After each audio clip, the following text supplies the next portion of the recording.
This is CGTN, China Global Television Network.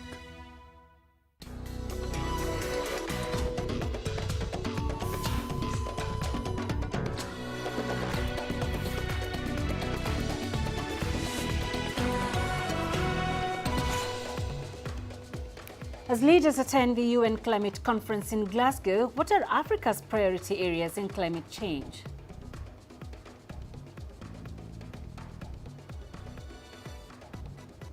Ethiopian government says Tigray rebels killed 100 youths.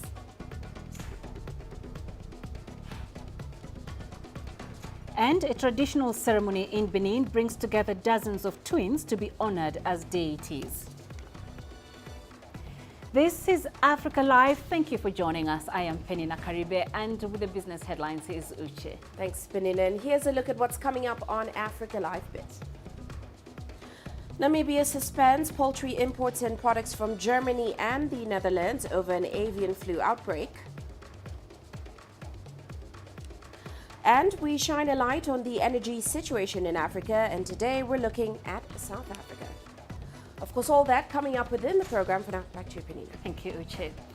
Chinese President Xi Jinping has called on all parties to take stronger actions to jointly tackle the climate challenge. Xi made the remarks in a written statement for the World Leaders Summit at the ongoing 26th session of the UN Climate Conference in Glasgow, Scotland. He said adverse impacts of climate change have become increasingly evident, presenting a growing urgency for global action. More than 120 heads of state and government are attending the climate talks. The summit comes as global warming-related disasters from severe flooding to wildfires damage communities the world over.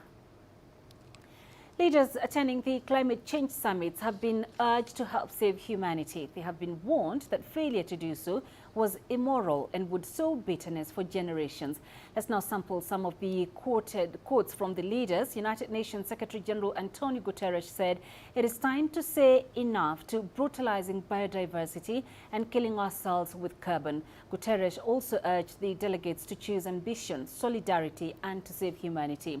British Prime Minister Boris Johnson warned of uncontainable public anger if the climate summit fails. He also warned that the future generations will not forgive in case of failure.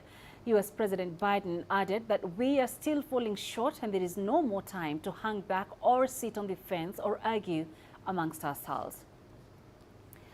For more on this, we're joined by John Bever in Glasgow. So, John, the summit is now underway. Can you tell us more about Monday's events from Glasgow? Yeah, of course. So today was the first day of the World Leaders Summit. The COP26 officially opened yesterday, but today was really the day when things got going. So we have seen more than 100 world leaders along with thousands of delegates descend on Glasgow today. As you've just been reading out some of those key statements, a lot of these world leaders have been very much focusing on just how bad things are at the moment and highlighting their commitment to doing something about it. Now, of course, there are lots of protesters here as well, and they are arguing that actually there are lots of words, but what we need to see from Glasgow is firm action. We've been seeing leaders trying to score plenty of political points and make sure they're popular with voters. UK Prime Minister Boris Johnson, for example, has announced more than £3 billion worth of climate financing for green growth over the next 5 years, and also somewhere in the region of $3 billion, which is going to help Africa and India in terms of building a network of renewable power. So we're seeing huge numbers being thrown around and a lot of focus on finance and how the wealthy nations can help the poorer nations. And John, there's a lot of confidence in the world leaders to deal with the climate change. What's behind this optimism? Well, they are trying to be as optimistic as possible. We had US President Joe Biden saying actually climate change is an opportunity to create jobs. The shift away from carbon, moving away from coal-powered fire stations in America and moving away from natural gas and oil and actually moving into renewable energy, well, you're going to need a lot of factories to build solar panels and wind turbines and things like that. So you know, the US president is very optimistic that actually there are opportunities here. It's not all just about spending money to try and fight this looming catastrophe that we are all facing. But of course, whether they can actually achieve what they say is the absolutely crucial deal. A lot of people have been critical in the past that there have been these wide-ranging promises, but very little in the way of firm ideas, firm policies. And that's what we're going to be looking out for over the coming days here in Glasgow. All right, John, we appreciate that update. Thank you very much. John Beverett, live for us in Glasgow. Now, the world is moving away from fossil fuel to cleaner energy, and for some big oil producers like Nigeria, it's a tricky situation as the country races to make the most of its oil before the transition happens. Africa's biggest oil producer has set its own timeline to move its economy away from overdependence on oil. CGTN's Deji Bademosi has more on that story. Since oil was first discovered in Nigeria in 1956, the commodity has become the mainstay of the country's economy. It accounts for about 90% of Nigeria's foreign exchange earnings and over 70% of its budgetary revenue. Without oil money, Nigeria catches a severe cold. With developed economies who are the major consumers of Nigeria's oil now getting serious about transitioning from fossil fuel to green energy, Nigeria is in a race to make the most of its oil before it literally becomes worthless. We have a timeline.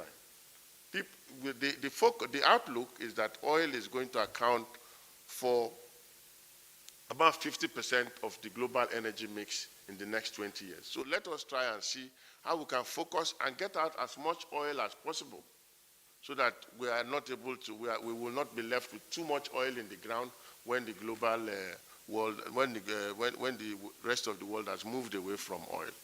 With over 200 trillion cubic feet of proven natural gas reserve, the largest on the continent, Nigeria is also a gas nation. But for long, it concentrated more on its oil than its gas. Most of the country's natural gas is still flared, but the government hopes a petroleum industry bill it recently promulgated will stop the flaring and transition the country to a gas-driven economy by 2030. Gas is the bridge between the current fossil fuel-based present and to the future, which is greener. And for a long time, we have not paid a lot of attention to the gas resources, the enormous gas resources that are available to this country.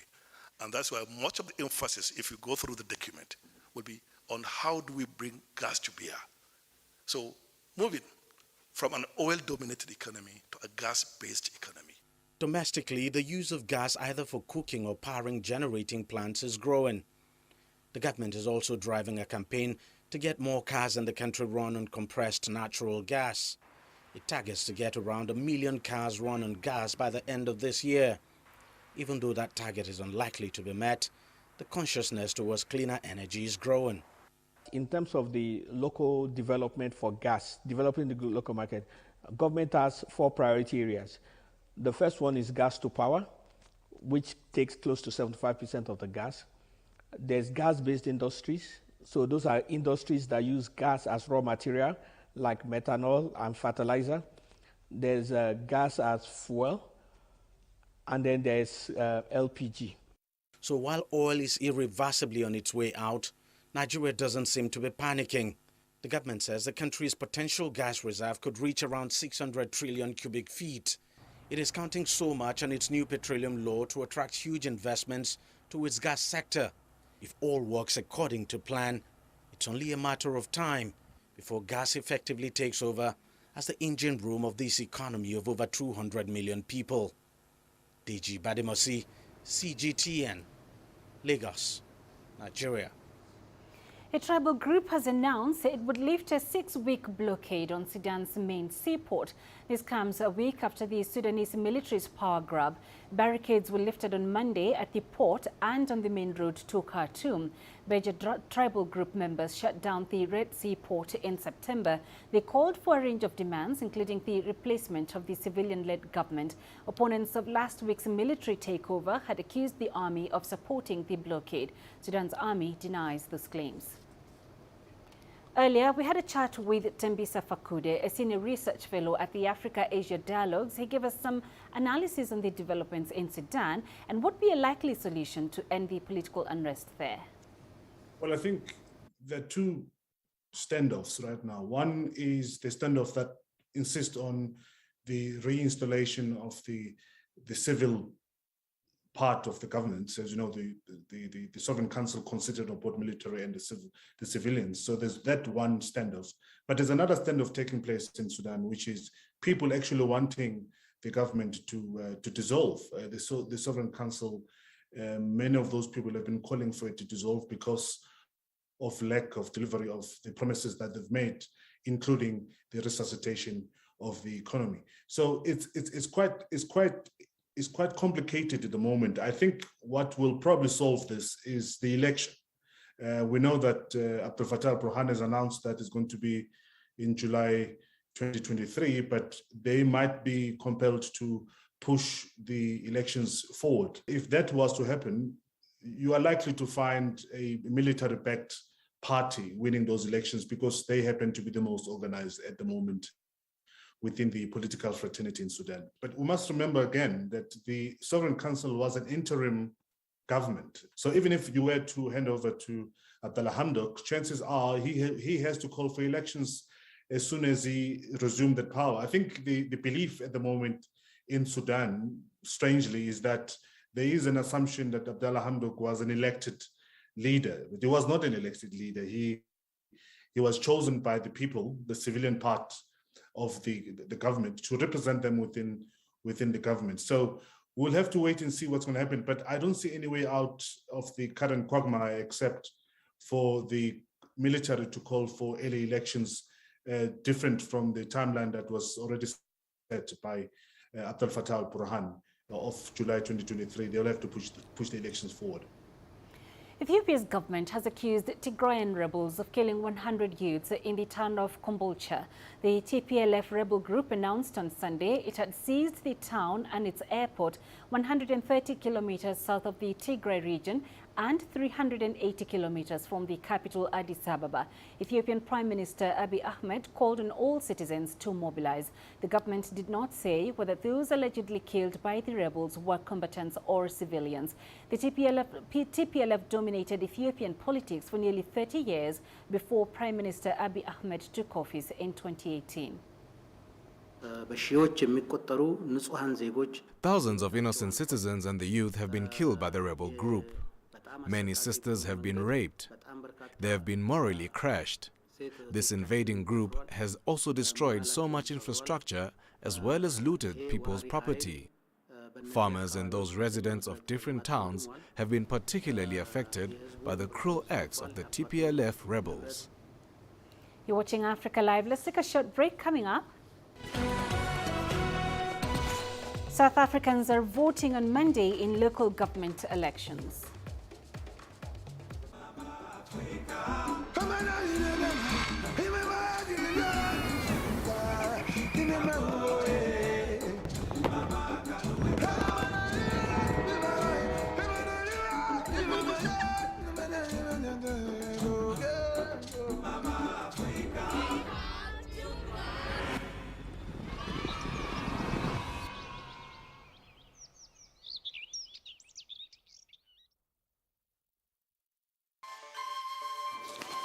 You don't find the stories of North Africa by sitting on the sidelines. You've got to get out, go there, and you'll find them. In the bazaars of Casablanca, among the crowds in Cairo, who come to visit Cairo, the ancient capital of Egypt. Along the waters of the Nile, along the sands of the Sahara. No one else will take you where we can in North Africa. No one else will show you what it's all about. CGTN, see the difference. I try to not let it affect me, but there are days when it does. I'm a human being, and to see patients in a hospital bed and their family members are not there. There's no one there to hold their hand, that human touch, you know?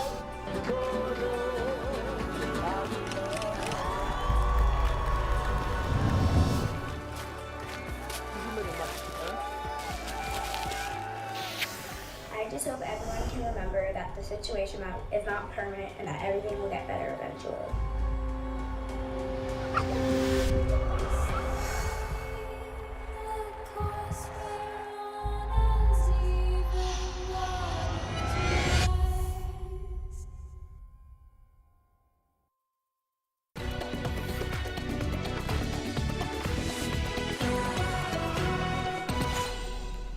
Welcome back. Let's revisit our earlier story on Ethiopia's government, which is accusing Tigrayan rebels of killing 100 youths in the town of Kombolcha.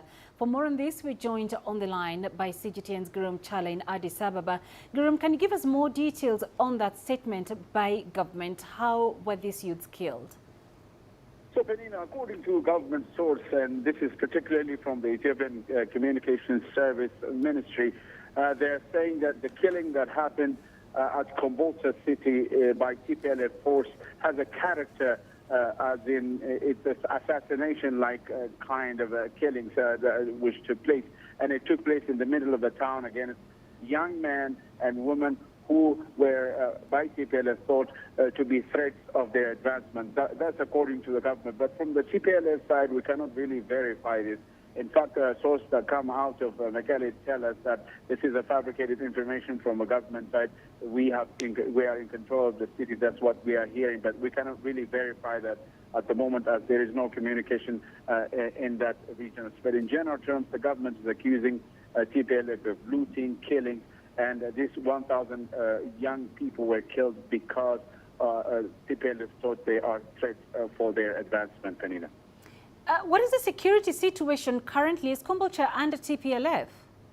Well, Peninah, we cannot really verify. TPLF now strongly claims that Kombolcha city and also Dese partly are under their control. These are, by the way, very strategic military locations for them, and also could change, have potentials of changing the ongoing conflict in this country. But TPLF claim remain to be strong. From the government side, we cannot really verify, but we've been told that the war has continued, it has intensified, and at the moment, as we speak, there is a heavy fighting happening in Kombolcha city and its vicinities, and also around Dese city. So we cannot really verify from the government side who is in control, but TPLF is claiming that it is strongly in control of Kombolcha city. I appreciate that update, Gurum. Thank you very much. Gurum Chala on the line from Addis Ababa.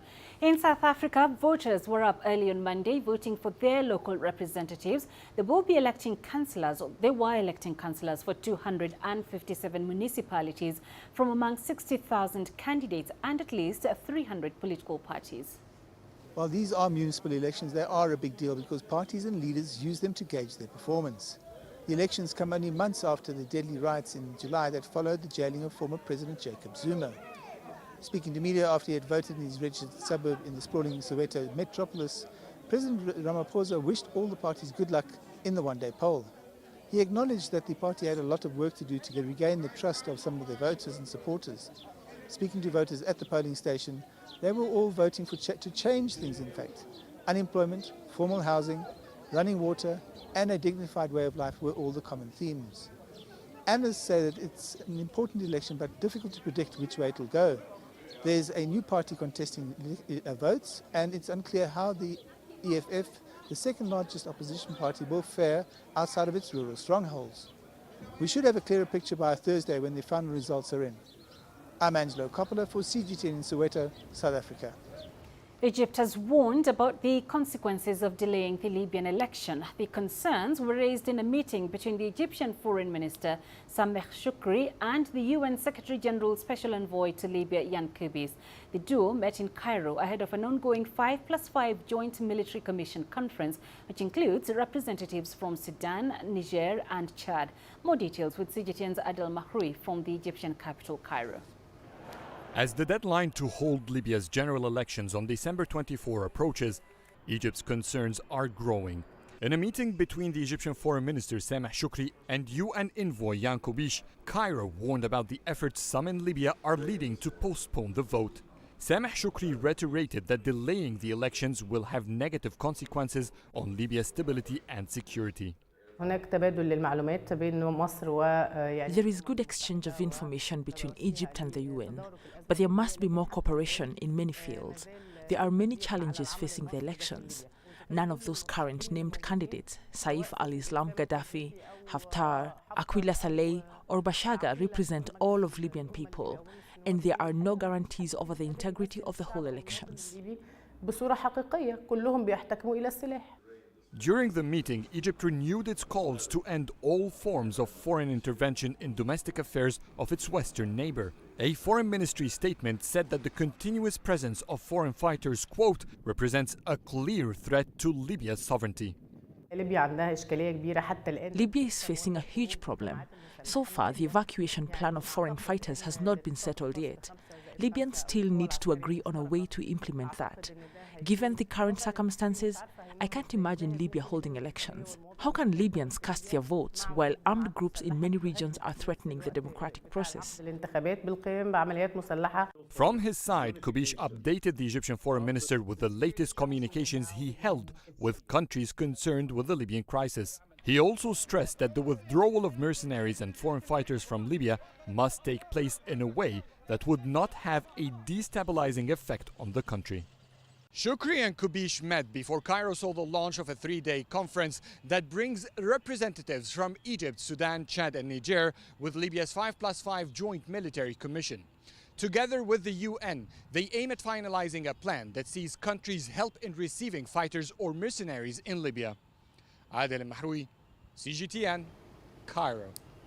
Just 5 out of more than 50 African countries are projected to hit a target of fully vaccinating 40% of their populations against coronavirus by the end of the year. This prediction from the World Health Organization comes as the continent struggles to meet the rising demand for the essential tools needed for vaccination, such as syringes. Here's CGTN's Gurum Chala with more. In May, the World Health Organization set global targets for vaccination. WHO wants the world to reach 10% vaccination by September, 40% by December, and 70% by mid-2022. Unfortunately, most of Africa is highly likely to continue to miss those targets. Only 15 out of 55 countries have achieved the 10% target. Compare that with the UK, 66%, EU, 62%, US, 52%. So why are we falling behind? We are falling behind because of a combination of factors.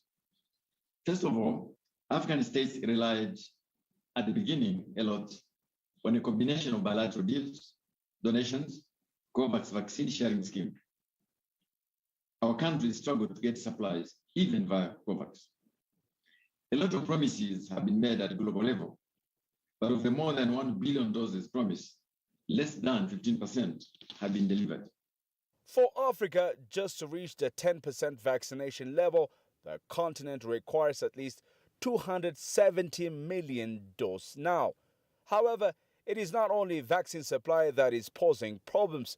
Logistics, poor health infrastructure, among others, remain to be huge challenge for Africa.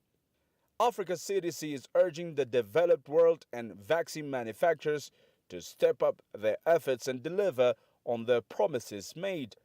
Until such a time that enough vaccines are deployed, the threat of COVID will not be over. Even then, we cannot rule out the emergence of new and even more deadly or transmissible variants. The more people we can vaccinate, not only fewer mortalities, but there will be less economic losses, and we shall be able to reopen fully our economies. 3 African countries, Seychelles, Mauritius and Morocco, have already met the 40% vaccination goal. But only 2 more countries, Tunisia and Cape Verde, are expected to hit the milestone by the end of the year. Africa has so far vaccinated only 5.5% of its 1.3 billion people. Almost all nations have gone through the 3rd wave, and the African CDC says some nations are now witnessing the 4th wave. Those include Algeria, Benin, Egypt and Somalia.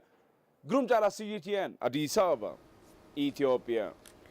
Tanzania's Ministry of Health says some 7 million people in the country, many of whom are concentrated in urban areas, suffer from some form of mental illness. Each year, hundreds of thousands of young people flock to major cities in search of a better life, but many often end up depressed, with some turning to drugs and alcohol when they don't achieve their goals. CGTN's Isaac Lukando has more.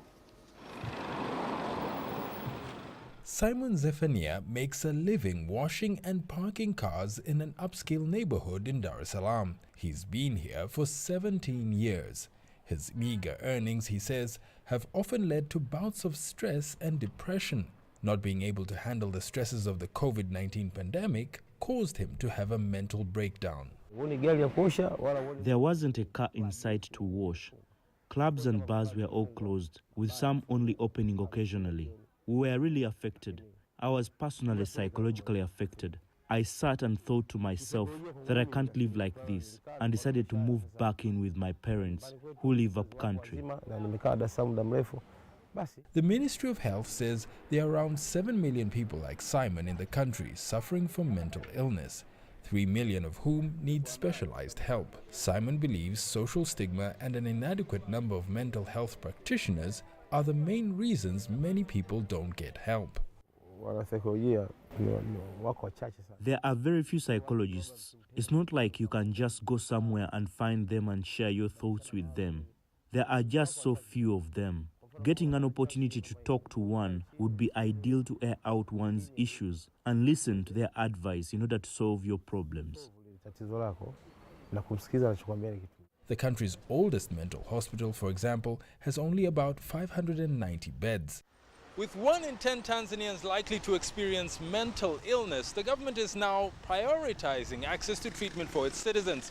It believes professional help for the millions that are suffering could mean the difference between the country reaching its economic goals or not. Without a budget to work with, the government is advocating for a preventative approach to tackle the problem. Some people are genetically prone to mental illness. Under stressful situations, those illnesses can emerge.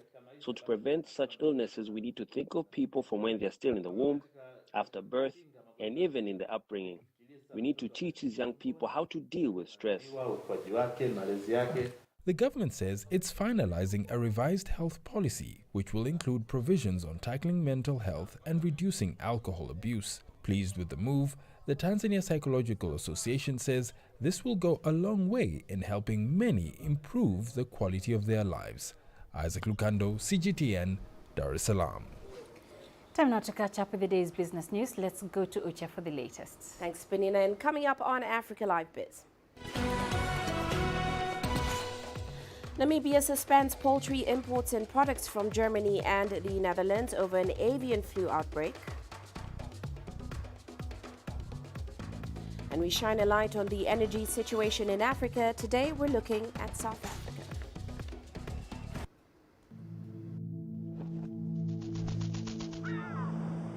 How will your world change today? What happens here? What happens there? Or what you make happen for yourself? If it matters to you, it matters to us too.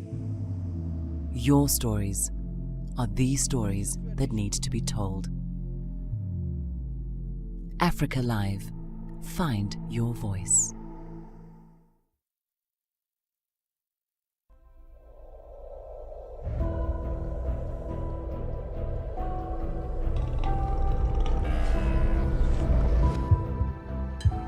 This has taken me completely out of my depth, but at the same time it's exciting.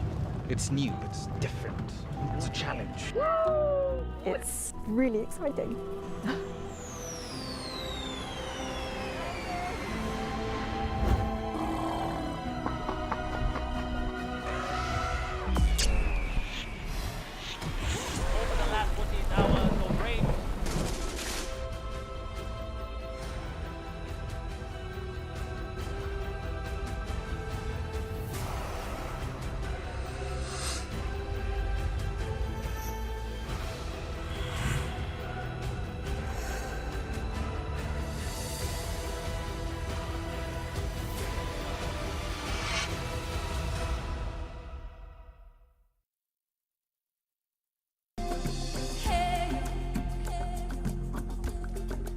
Accra is my kind of city. That's because when I'm here, I feel like I'm back home in Lagos or Abidjan, which are two of the major cities I grew up in. Business in Africa is high risk. After about a decade covering business news on the continent, I've learned it's all about the high risk, but also the high returns and the high energy. You simply have to adjust in order to keep pace. When I started out as a journalist, my dream was to open people's minds to the different perspectives. From the CEO in the boardroom to the trader out in the street, we all have different stories. From Accra to Addis Ababa, from Cairo to Cape Town. And I wouldn't have it any other way. Here at CGTN, we realize that Africa is on the move, and it's moving fast, but we're moving right along with it. I'm Ucheo Koronkwo, and I'm a business anchor and reporter at CGTN.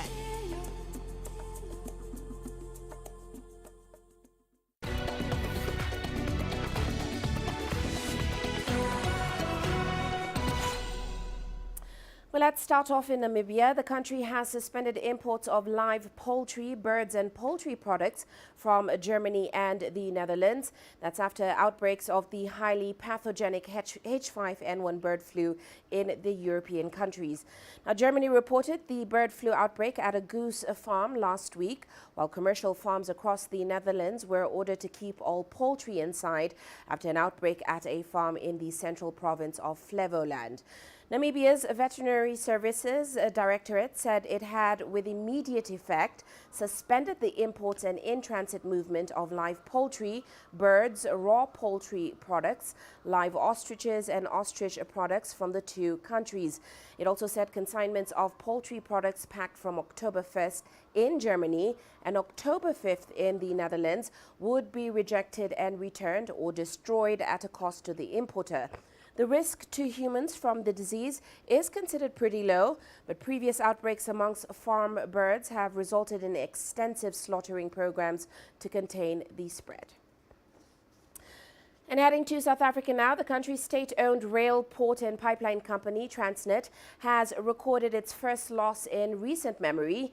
The company announced its first annual loss in more than a decade, saying that the trying financial year resulted in an over $500 million loss. That's down from an almost $200 million profit in the previous year. Now, revenues plummeted 10.5% to about $4 billion. The firm attributed the losses to the impact of the COVID-19 pandemic lockdowns, which brought most economic activities to a complete halt in early 2020. It also pointed to operational issues and factors such as legacy governance challenges.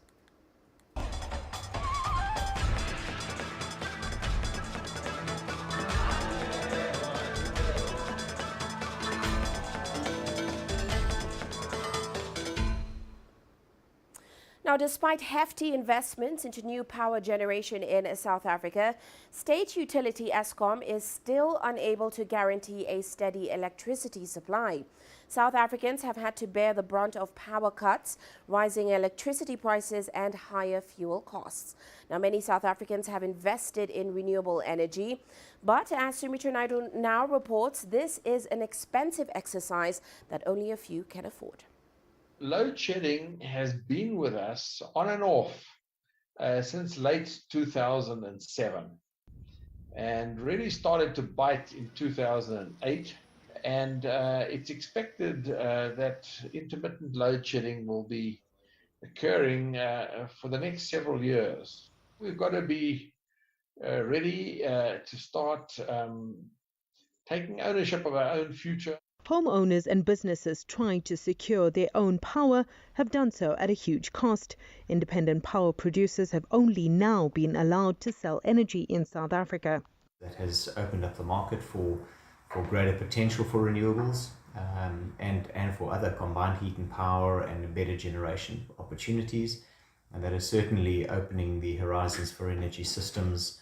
By relaxing the regulatory difficulties and making it easier with less red tape, and you don't need a license up to 100 megawatt, is making it easier for private sector participation in this energy business, there seems to be a very significant appetite by mining companies and by industry and buildings and commerce and shopping centers and parking lots to do self-generation. With life returning to some normality, there's been increased demand for energy.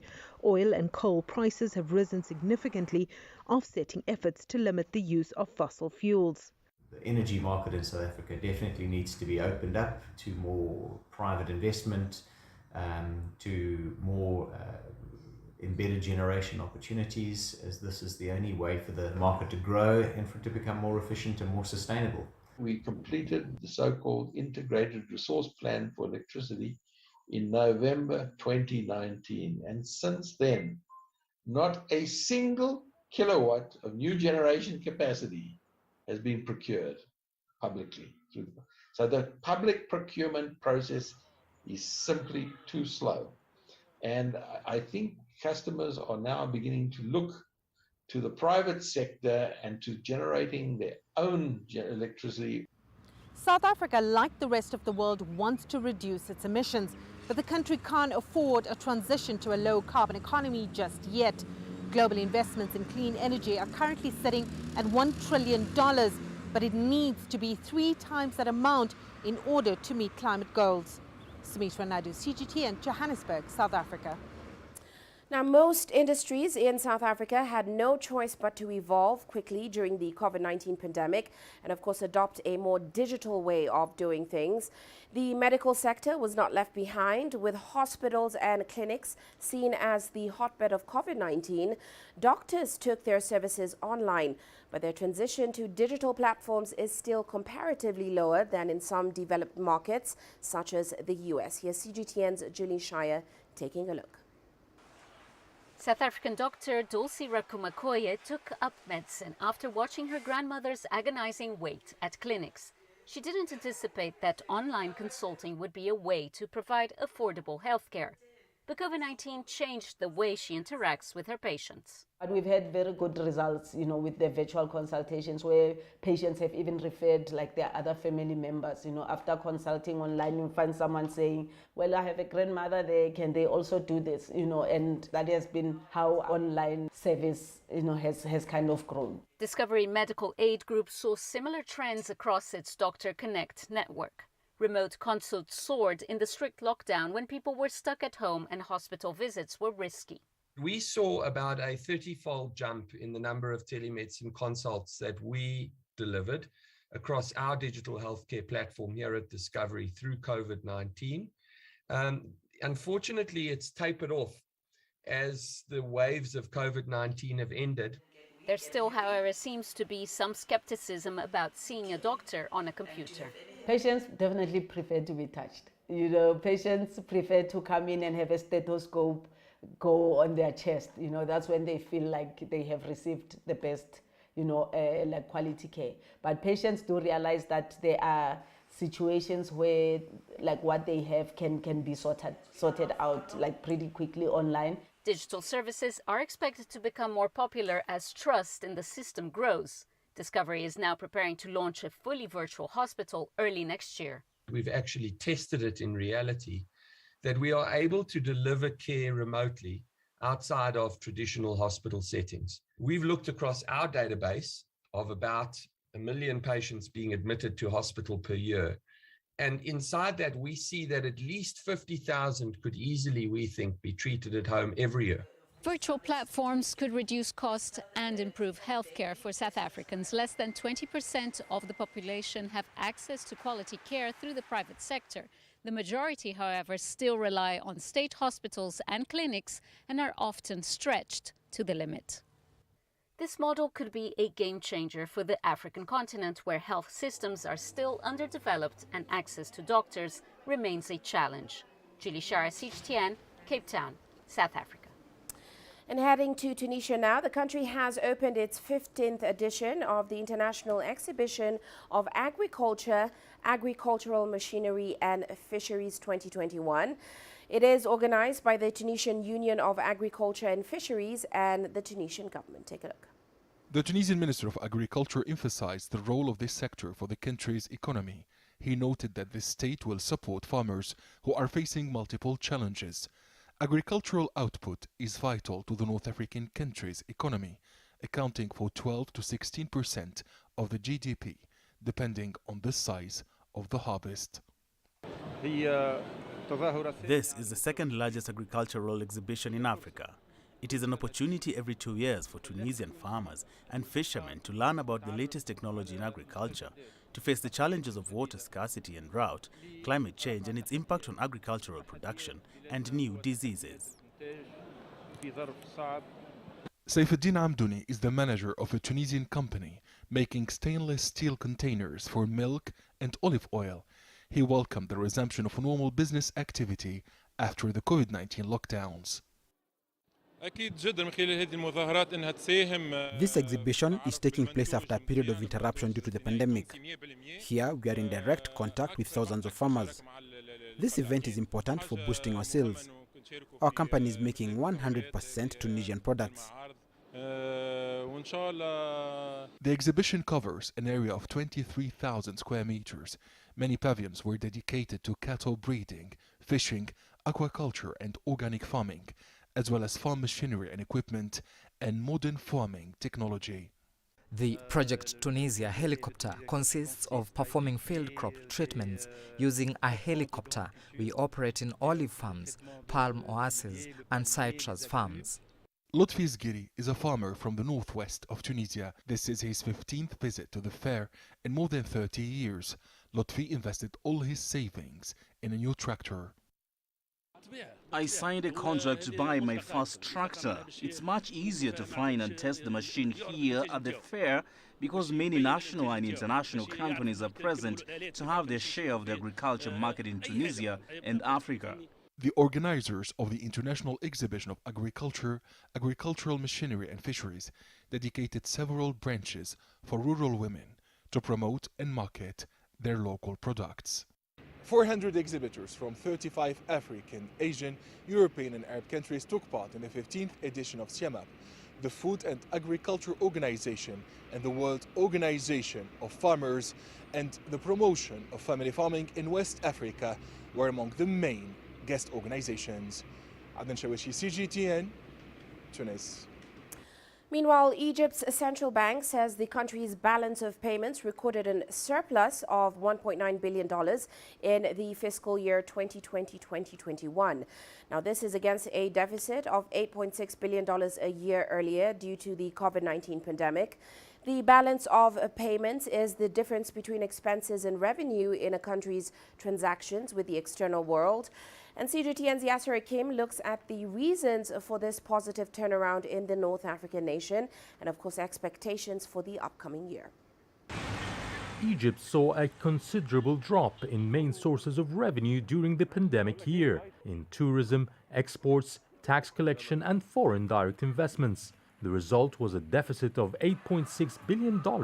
But unlike many other developing nations, the North African country has quickly recovered from the $8.6 billion deficit to post a $1.9 billion surplus in 1 year, even exceeding pre-pandemic levels. Net inflow has mushroomed from $5.4 billion to $23.4 billion. The state is working on 2,524 agricultural and industrial projects which help reduce balance of payments deficit. Another reason is the rise in stock capital inflow to $18.4 billion, which is a main chunk of the $23.4 billion inflow. In addition to other sources, most important are remittances from Egyptian exports, which has increased by more than 13% than last year. We also have a steady improvement in the petroleum trade and balance, which kept expenses down. But with the recent surge in international energy prices leading to an acute global recession derail Egypt's recovery efforts, some experts are not worried. Yes, there is a big probability that it would affect the balance of payments, but we expect this will last for only about 6 months and the impact should be minimal, because one of our advantages is that we have become an oil and natural gas producer and exporter that will limit the negative effects a bit. Analysts also believe the deficit is caused by a drop in tourism revenue and foreign direct investments, which will soon pick up again. predicting balance of payments surplus to even grow further in 2022. Yasser Hakim for CGTN, Cairo. Well, that's all for now on Africa Live Biz, but coming up later, Business Africa will be heading to Glasgow for the COP26 climate conference, and we'll be taking a look at Africa's agenda. Of course, all that coming up top of the hour. For now, back to you, Peninah. Thank you, Uche. You're watching Africa Live. We've got plenty more coming up, including this. A traditional ceremony in Benin which brings together dozens of twins to be honored as deities. Join us in global business and see Africa through our eyes.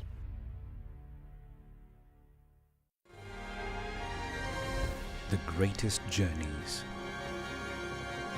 the greatest sights, the greatest adventures. Here in Panata, this weir allows the locals to walk on water. We're far more than just TV news. We're your passport to the wonders of Africa.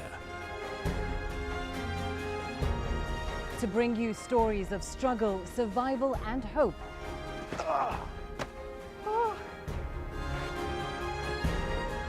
So let's explore.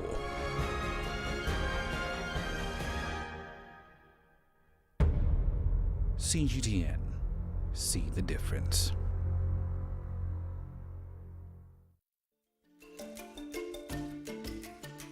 Africa Live. Find your voice.